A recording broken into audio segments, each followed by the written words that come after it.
அந்த வீட்டின் வாசலில் சூரியன் மறைந்து இருள் சூழும் போதெல்லாம் ராதிகாவின் நெஞ்சு பயத்தால் துடிக்கத் தொடங்கும். உள்ளே பசியோடு அமர்ந்திருக்கும் 10ஆம் வகுப்பு மகள் திவ்யாவையும் 8ஆம் வகுப்பு மகன் ஹரிஸையும் பார்த்தாள். அவர்கள் முகத்திலும் அதே நடுக்கம் இருந்தது. காரணம், இன்னும் சில நிமிடங்களில் அந்த வீட்டின் கதவை உடைத்து கொண்டு உள்ளே வரப்போகும் அவளது கணவன் சங்கர். திருமணமான புதிதில் சங்கர் ஒரு நல்ல தையல் தொழிலாளியாக தான் இருந்தார். ஆனால் நண்பர்களின் சகவாசத்தால் மெல்ல மெல்ல ஆரம்பித்த மதுப்பழக்கம் இன்று அவரை ஒரு முழு குடிகாரனாக மாற்றியிருந்தது.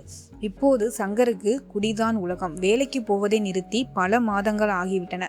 வீட்டில் சமைக்க அரிசி இருக்கிறதா, பிள்ளைகளுக்கு பள்ளிக்கூட கட்டணம் கட்டியாயிற்றா என்ற எந்த கவலையும் அவருக்கு இல்லை. ராதிகா கஷ்டப்பட்டு உழைத்து வாங்கும் சொற்ப பணத்தையும் அவர் தினமும் பறித்து சென்று குடித்து கூத்தடிப்பார். அன்று இரவு 9 மணி இருக்கும். தடுமாறிய காலடிகளுடன் வீட்டின் கதவை ஓங்கி உதைத்து கொண்டு உள்ளே நுழைந்தார் சங்கர்.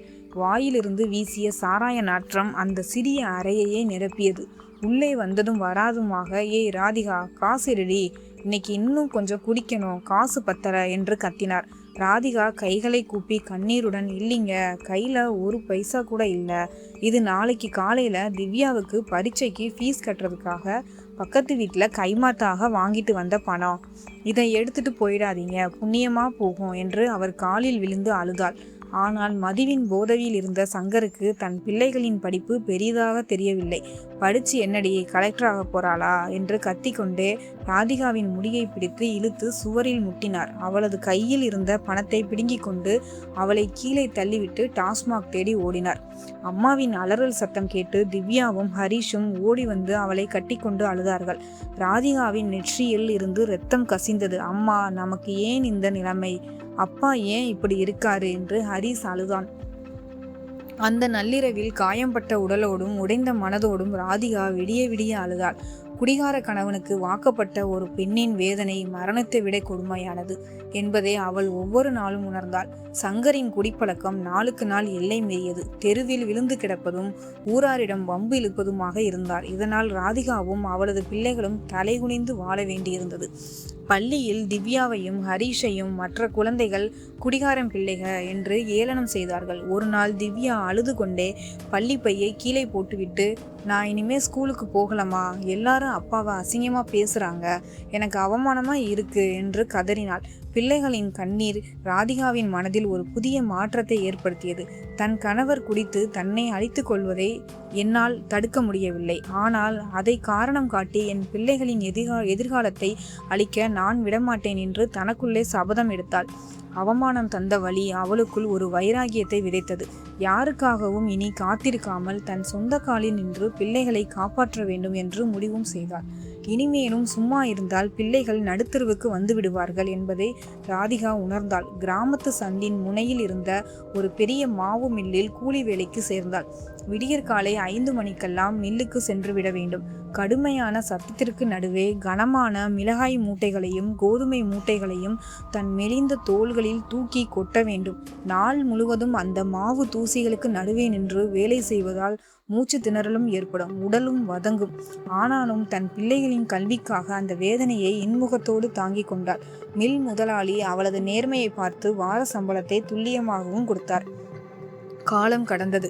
சங்கர் தன் உடலை குடிப்பழக்கத்தால் முற்றிலும் கெடுத்து கொண்டார். கல்லீரல் பாதிக்கப்பட்டு ஒரு கட்டத்தில் படுத்த படுக்கையானார். ராதிகா அவளையும் மீறி ஒரு மனைவியாக அவரை பராமரித்தாள். ஆனால் சிகிச்சை பலனின்றி சங்கர் சில வருடங்களில் இறந்து போனார். அவர் இறந்தபோது ராதிகாவின் கையில் குடிகாரன் பொண்டாட்டி என்ற பட்டமும் கொஞ்சம் கடனும் மட்டுமே எஞ்சி இருந்தது. உறவினர்கள் யாரும் அவளுக்கு உதவ முன்வரவில்லை. குடிகாரன் குடும்பம், இதுகளுக்கெல்லாம் எதுக்கு படிப்பு என்று ஊரை ஏளனம் செய்தது. கணவரின் மரணத்திற்கு பின் ராதிகா இன்னும் தீவிரமாக உழைக்க தொடங்கினார். மாவு மில் வேலையை தவிர இரவில் துணிகளை தைத்து கொள்ளும் வேலையும் செய்தாள்.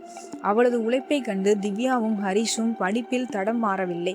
வறுமையிலும் அவமானத்திலும் வெந்த அவர்கள் அம்மாவின் கஷ்டத்தை தீர்க்க வேண்டும் என்ற ஒற்றை இலக்கோடு படித்தார்கள். திவ்யாவுக்கு வங்கி துறையிலும் ஹரிஷுக்கு காவல் வேலைக்கும் செல்ல வேண்டும் என்று கனவு இருந்தது. மில்லில் வேலை செய்து வாங்கும் ஒவ்வொரு ரூபாயையும் அவர்களின் புத்தகங்களுக்கும் பயிற்சிகளுக்கும் ராதிகா பார்த்து பார்த்து செலவு செய்தாள். ஆண்டுகள் உருண்டோடின. ராதிகாவின் கண்ணீர் பாதை இப்போது ஒரு கௌரவமான பாதையாக மாறியிருந்தது. ஆமாம், ராதிகாவின் மகள் திவ்யா இன்று கடுமையாக படித்து ஒரு முன்னணி அரசு வங்கியில் மேலாளராக பதவியேற்றார்.